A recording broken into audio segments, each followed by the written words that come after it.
বিশ্বাস করুন, আল্লাহ যদি কাউকে কিয়ামতে হিসাবের জন্য ধরেন, জাহান্নাম ছাড়া কোনো উপায় নেই। হিসাবের জন্য যদি আল্লাহ তার কোনো বান্দাকে ধরেন, জাহান্নাম ছাড়া কোনো উপায় নেই। সেই জন্য আল্লাহর কাছে এই দোয়া করতে হবে, আল্লাহ পাক তুমি আমার হিসাব নিবা না, আমাকে ক্ষমা করে দিও।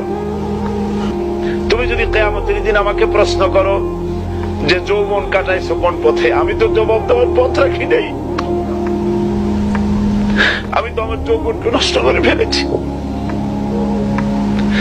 তুমি যদি প্রশ্ন করো টাকা পয়সা কামাই করেছো কোন পথে, আমি তার জবাব দেওয়ার পথ রাখি নাই।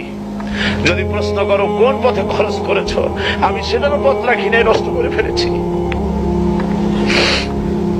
তুমি আমাকে ক্ষমা করে দাও। সেই জন্য আল্লাহর কাছে দোয়া করতে হবে,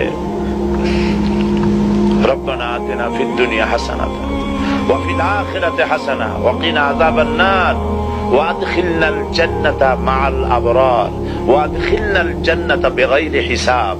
আল্লাহ, তোমার নেককার বান্দাদের সাথে আমাকে জান্নাত দিও, আর তুমি দয়া করে কিয়ামতে আমার কোনো হিসাব নিও না।